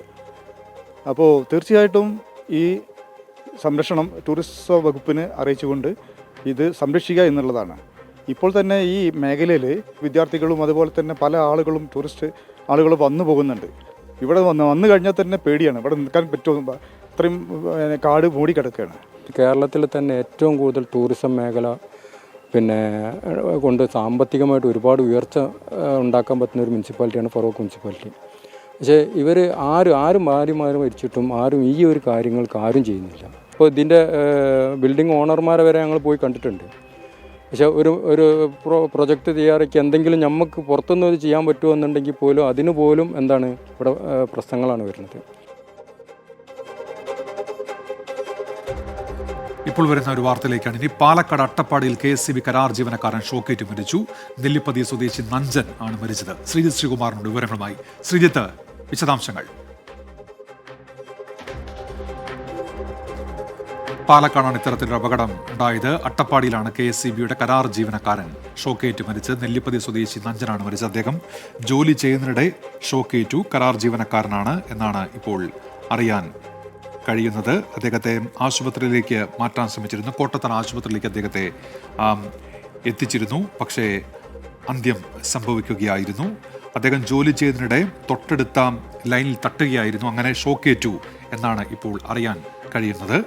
അട്ടപ്പാടിയിലാണ് ഇലക്ട്രിസിറ്റി കരാർ ജീവനക്കാരൻ ഷോക്കേറ്റ് മരിച്ചിരിക്കുന്നത്. ശ്രീജിത്ത് ശ്രീകുമാരൻ ചേരുന്നുണ്ട്. ശ്രീജിത്ത്, വിവരങ്ങൾ.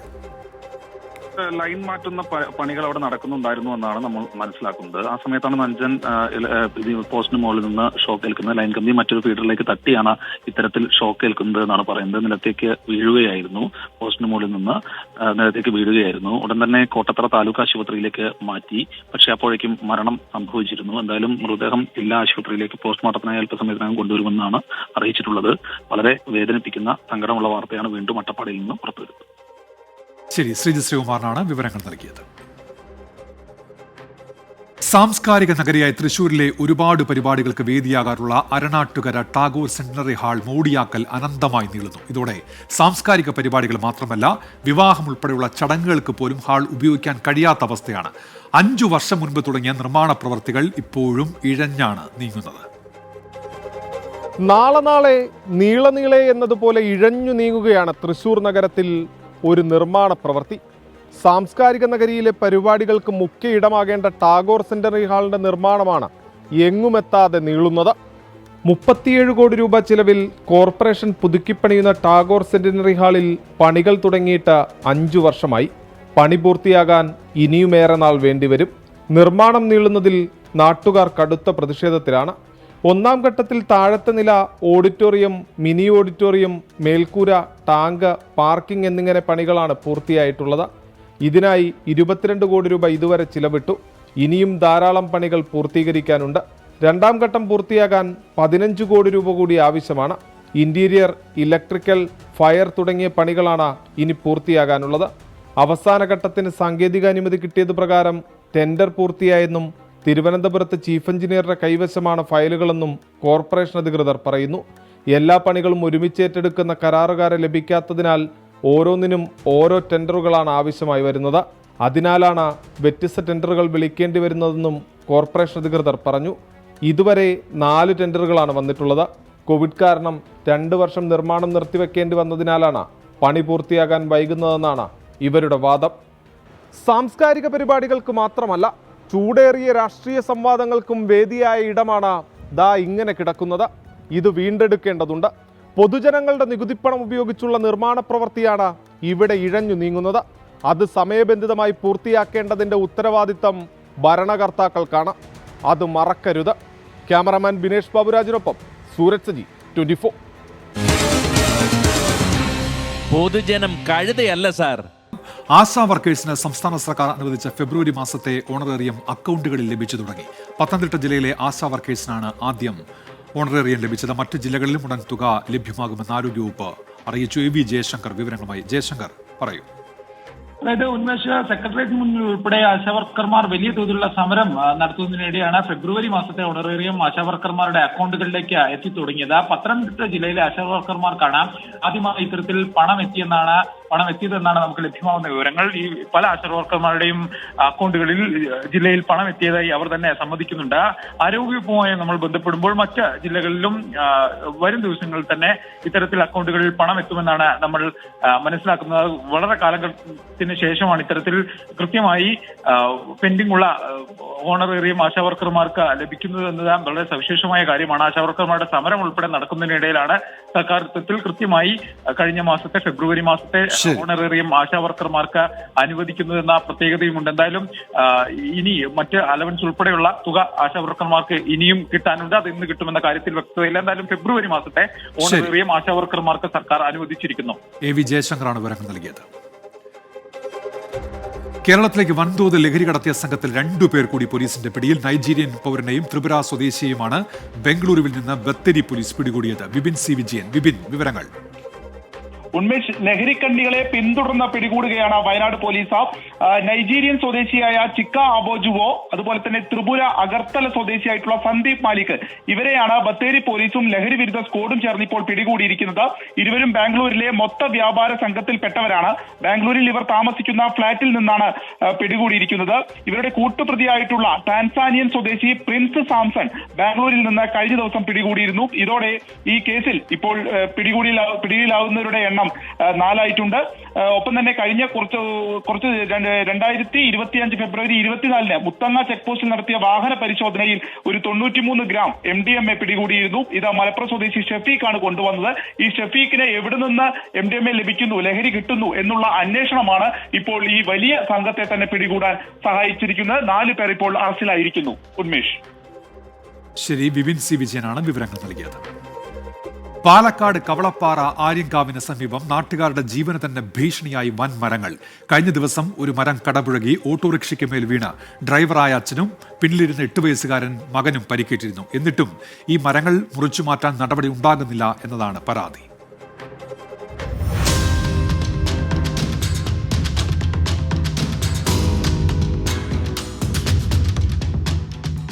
കഴിഞ്ഞ ദിവസമാണ് കൂനത്തറ കവളപ്പാറ ആര്യങ്കാവിന് സമീപം മരം കടപുഴകി വീണ് അച്ഛനും മകനും പരിക്കേറ്റത്.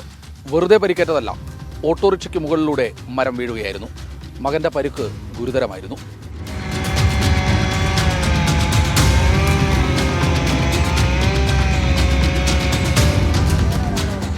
കഴിഞ്ഞ ദിവസം രാവിലെ ഷൊർണൂർ ചുടുവാലത്തൂരിലേക്ക് പോവുകയായിരുന്ന ഓട്ടോയ്ക്ക് മുകളിലേക്കാണ് മരം പൊടുന്നനെ കടപുഴകി വീണത്.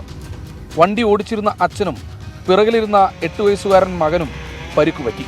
മകന്റെ പരിക്ക് ഗുരുതരമായതോടെ ചുടുവാലത്തൂർ സ്വദേശി സതീഷിന്റെ മകൻ ആശീർവാദിനെ തൃശൂർ മെഡിക്കൽ കോളേജിലേക്ക് മാറ്റുകയായിരുന്നു. ഇവർ 2 പേരും ഇപ്പോഴും ആശുപത്രിയിൽ തുടരുകയാണ്. കവളപ്പാറ ആര്യങ്കാവിന് സമീപം ഇത്തരത്തിലുള്ള വൻ മരങ്ങളുടെ കൂട്ടമാണ്.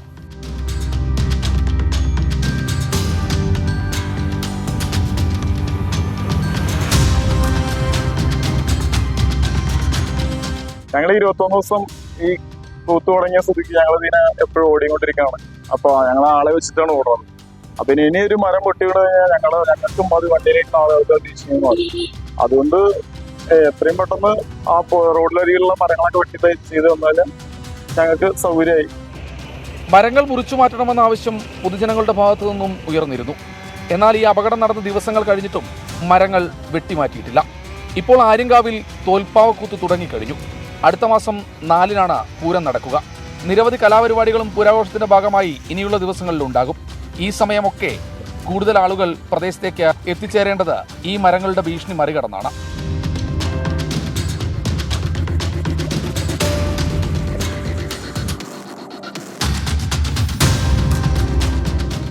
നമ്മുടെ ആര്യങ്കാവ് ഭഗവതി ക്ഷേത്രം ആ ഭാഗത്ത് കുറെ മനുഷ്യന് ദുരിതമായിട്ട് കുറെ മരങ്ങൾ റോഡ് സൈഡിൽ ഉണങ്ങി നിൽക്കും.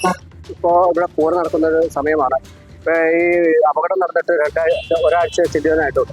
അതുകൊണ്ട് ഈ മരങ്ങളെല്ലാം വെട്ടിമുറിക്കാൻ മാറ്റിയെടുക്കാനും അവർക്ക് ജനങ്ങൾക്ക് സുരക്ഷിതത്വം കൊടുക്കാനും അധികാരികൾ തയ്യാറാകണമെന്ന് ഞാൻ അഭ്യർത്ഥിക്കുകയാണ്. നാട്ടുകാരിൽ നിന്നും പ്രതിഷേധ സ്വരങ്ങൾ ഉയരുമ്പോൾ മരങ്ങൾ വെട്ടിമാറ്റാനുള്ള നീക്കത്തിലാണ് സ്ഥലമുടമസ്ഥർ. അത് നീണ്ടുപോകാൻ പാടില്ലെന്നാണ് നാട്ടുകാരുടെ ആവശ്യം.